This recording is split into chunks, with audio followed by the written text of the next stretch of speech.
કેમ છો વિદ્યાર્થી મિત્રો? આજના મારા આંકડાશાસ્ત્રના ધોરણ 12 કોમર્સના લેક્ચરમાં આપનું સ્વાગત છે.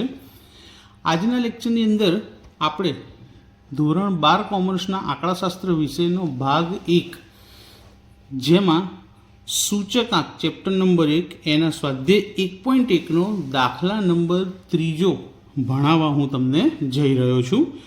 ત્રીજા દાખલાની અંદર આપણે જોવા જઈએ તો કોઈ એક શહેરના જથ્થાબંધ બજારમાંથી ઘઉં, ચોખા અને ખાંડના વાર્ષિક સરેરાશ ભાવ અંગેની માહિતી નીચે મુજબ મળેલી છે. તે પરથી વર્ષ 2011ને આધાર વર્ષ તરીકે લઈ અચલ આધારે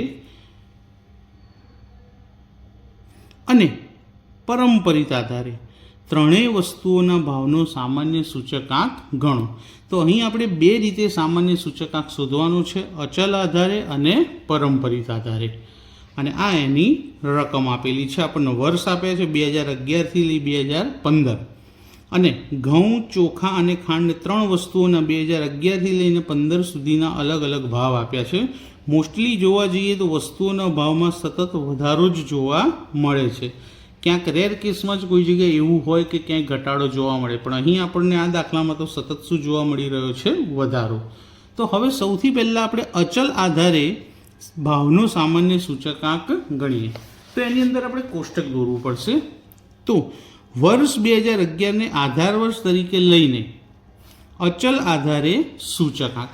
હવે આની અંદર કોષ્ટકમાં ક્યાંય સૂત્ર લખવાની જગ્યા આવતી નથી, માટે આપણે સૂત્ર પહેલાં જ લખી દઈશું કે અચલ આધારે સૂચકાંક તો ચાલુ વર્ષની કિંમત છેદમાં આધાર વર્ષની કિંમત ગુણ્યા 100. હવે આપણે શરૂઆત કરીએ. તમે દરેક જણ ચોપડી સાથે રાખશો તો તમને વધારે સારું લાગશે.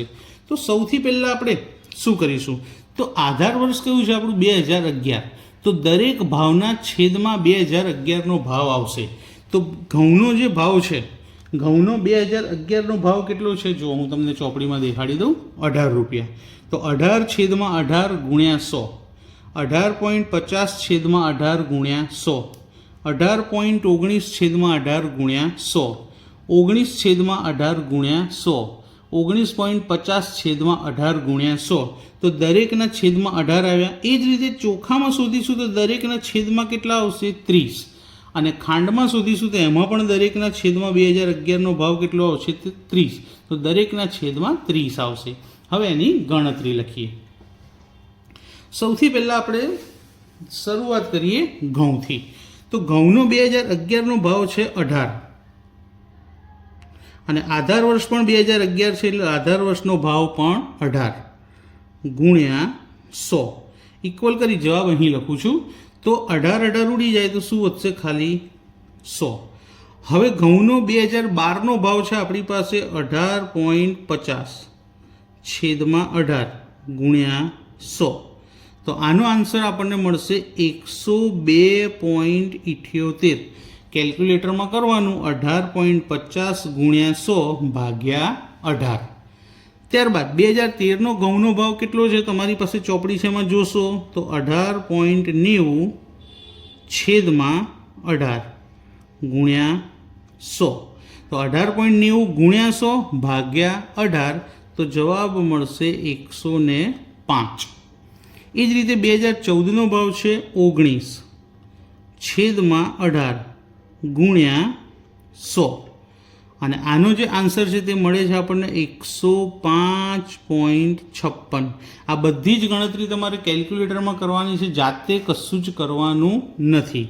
ત્યારબાદ 2015નું જોઈએ તો 19.50 છેદમાં 18 ગુણ્યા 100.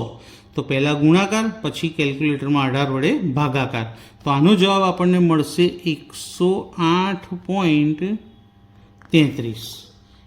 જે રીતે બધાના છેદમાં 18 લખ્યા એવી જ રીતે ચોખામાં બધાના છેદમાં 30 આવશે, કારણ કે ચોખાનો 2011નો ભાવ 30 છે માટે. તો 30 છેદમાં 30 ગુણ્યા 100. આધાર વર્ષમાં તો હંમેશા 100 જ મળશે.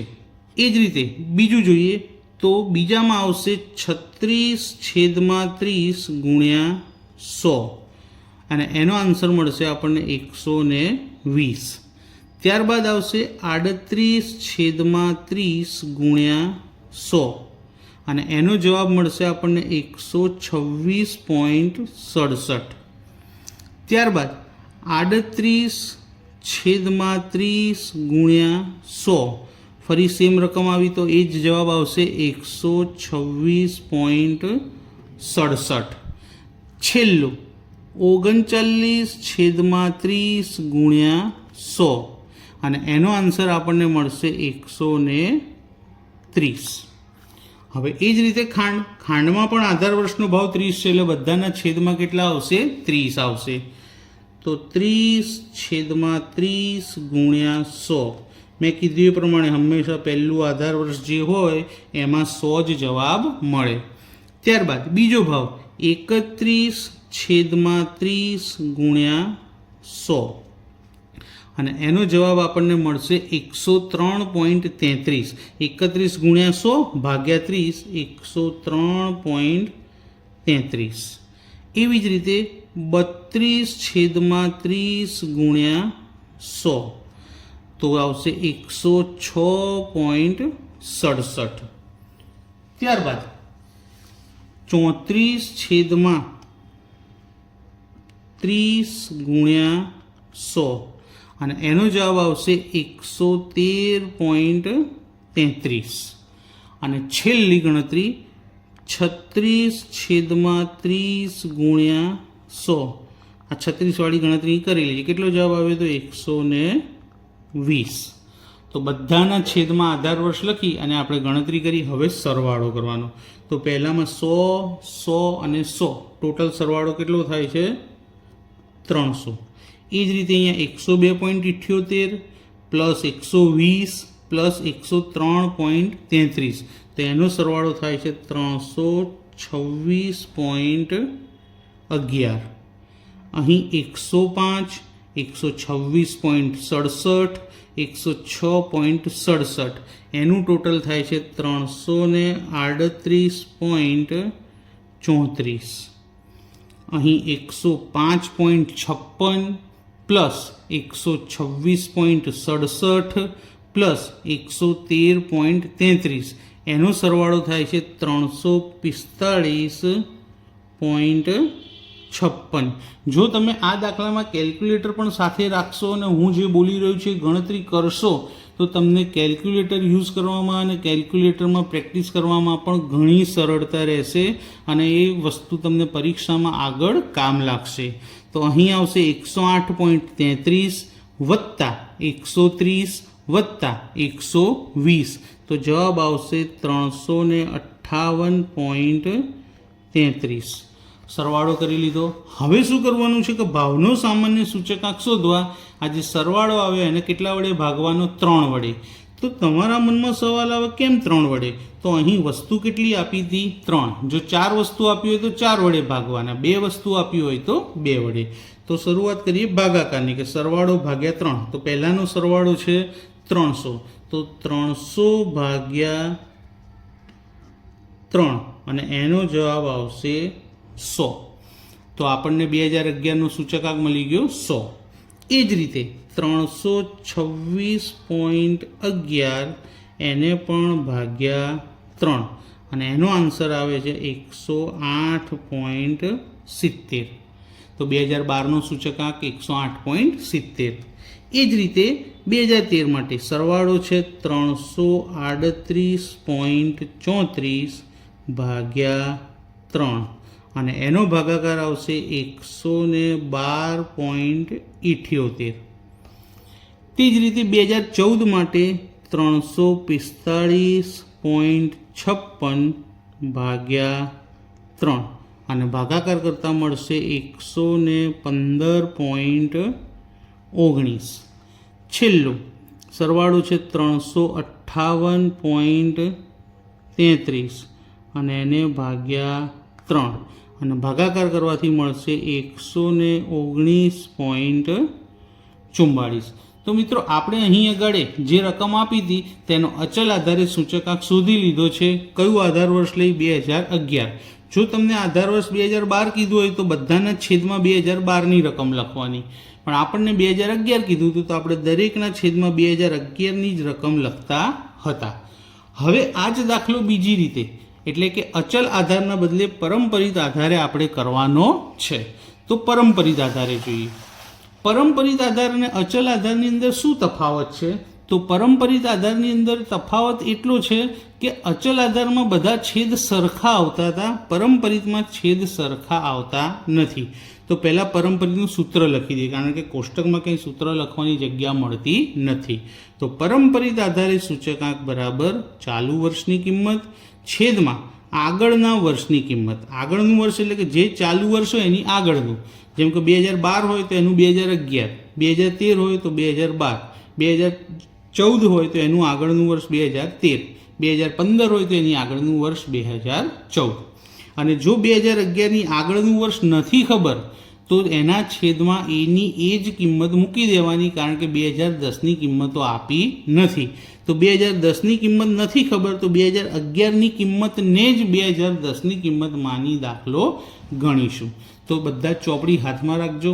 શરૂઆત કરીએ. તો સૌથી પહેલાં ઘઉંની 2011ની કિંમત કઈ છે તે આપણે જોઈ લઈએ. ચોપડીની અંદર તમે પણ ચોપડી ખુલ્લી રાખી મૂકજો, જેથી તમારે ગણતરીમાં સરળતા રહેશે મિત્રો.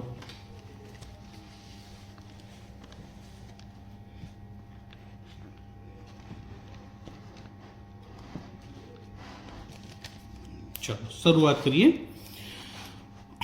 તો 2011ની ઘઉંની કિંમત શું છે? 18 રૂપિયા. તો ચાલુ વર્ષની કિંમત 18. આગળના વર્ષની તો 2011ની આગળ 2010 હોય એની કિંમત ખબર નથી, તો છેદમાં એના એ જ લખી દેવાના ગુણ્યા 100 અને આન્સર આવશે 100. એ રીતે ઘઉંની 2012ની કિંમત શું છે? તો 18.50 અને એના આગળના વર્ષની કિંમત શું છે? 18 ગુણ્યા 100. તો આનો આન્સર આવશે 102.78. એ જ રીતે 2013ની ઘઉંની કિંમત શું છે? તો 18.90 અને એના આગળના વર્ષની 18.50 ગુણ્યા 100. તો આનો આન્સર આપણને મળશે 102.16. એ જ રીતે 2014ની કિંમત કેટલી છે? 19 અને એની આગળની કિંમત કેટલી છે? તો એની આગળની કિંમત છે 18.90 ગુણ્યા 100. તો 19 ગુણ્યા 100 ભાગ્યા 18.90, તો જવાબ આવશે 100.53. એ જ રીતે 2015ની કિંમત શું છે? તો 2015ની કિંમત છે 19.50 છેદમાં આગળની કિંમત 19 ગુણ્યા 100. તો એનો જવાબ આપણને મળશે 102.63. એ જ રીતે હવે ચોખામાં જોઈએ. તો ચોખાની 2011ની કિંમત છે 30. એની અગાઉની 2010ની નથી ખબર તો એ પણ 30 જ લઈશું ગુણ્યા 100. આમાં પણ જવાબ આવશે 100. હવે ચોખાની 2012ની કિંમત કેટલી છે? 36 છેદમાં એની આગળની કિંમત 30 ગુણ્યા 100. તો જવાબ આવશે 120. એ જ રીતે 2013ની કિંમત કેટલી છે ચોખાની? તો 38 અને એની અગાઉની કિંમત કેટલી? 36 ગુણ્યા 100. તો એનો જવાબ મળશે 105.56. ત્યારબાદ ફરી 2014માં પણ 38 અને એની અગાઉ 2013માં પણ 38 ગુણ્યા 100 અને એનો જવાબ આપણને મળશે 100. 38 ગુણ્યા 100 ભાગ્યા 38 એટલે 100. છેલ્લી કિંમત 39 અને અગાઉની કિંમત છે 38 ગુણ્યા 100. તો 39 ગુણ્યા 100 ભાગ્યા 38 102.63. હવે આ જ રીતે તમે વિડીયોને પોઝ કરી અને જો મારી સાથે કદાચ દાખલો ગણતા હો તો તમે ખાંડનો ભાવ લખી અને પછી વિડીયો ચાલુ કરીને જોશો તો તમને આઈડિયા આવશે કે તમને સમજણ પડી ગઈ છે કે નહીં. તો શરૂ કરીએ ખાંડની. ખાંડની પહેલી કિંમત છે 30. અગાઉની એટલે કે 2010ની ખબર નથી તો એ પણ શું લઈશું? 30 ગુણ્યા 100 અને પહેલો આન્સર હંમેશા કેટલો મળે છે? 100 જ મળે છે. એ રીતે 2012માં ખાંડની કિંમત કેટલી આપેલી છે? 31 છેદમાં 30 ગુણ્યા 100. તો 31 ગુણ્યા 100 ભાગ્યા 30 જવાબ આવશે 103.33. ત્યારબાદ 34 છેદમાં આગળની કિંમત કેટલી છે 31, સોરી પ્રિન્ટિંગ મિસ્ટેક, 34 નહીં 32 છે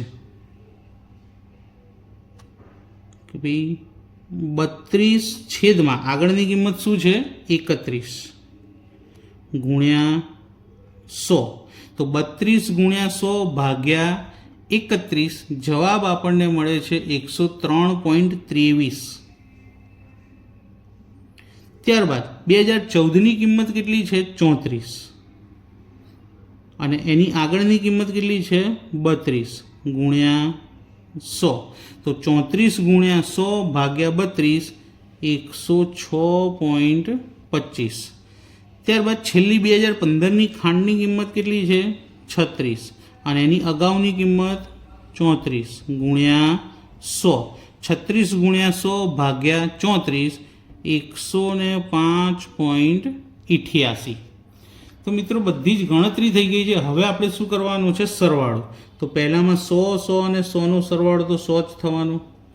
અહીં 102.78 120 અને 103.33 તેનો સરવાળો આપણી પાસે થશે 326.11. એ જ રીતે 2013નો કરીએ 102.16 105.56 અને 103.23 એનો સરવાળો થશે 310.95. ત્યારબાદ 100.53 100 અને 106.25નો સરવાળો થશે 306.78. છેલ્લામાં 102.63 102.63 અને 105.88 તો સરવાળો થશે 311.14. હવે ભાવનો સામાન્ય સૂચકાંક સરવાળો ભાગ્યા 3, કારણ કે 3 વસ્તુ હતી. તો પહેલામાં સોરી મેં અહીંયા આગળ 100 લખ્યા છે 300 આવશે. તો ભાવનો સામાન્ય સૂચકાંક સરવાળો ભાગ્યા 3 તો 300 ભાગ્યા 3 એનો જવાબ આવશે 100. અહીં સરવાળો છે 326.11 ભાગ્યા 3 તો એનો જવાબ આવશે 108.70. 2013નો સરવાળો છે 310.95 છેદમાં 3 અને એનો જવાબ આપણને મળશે 103.65.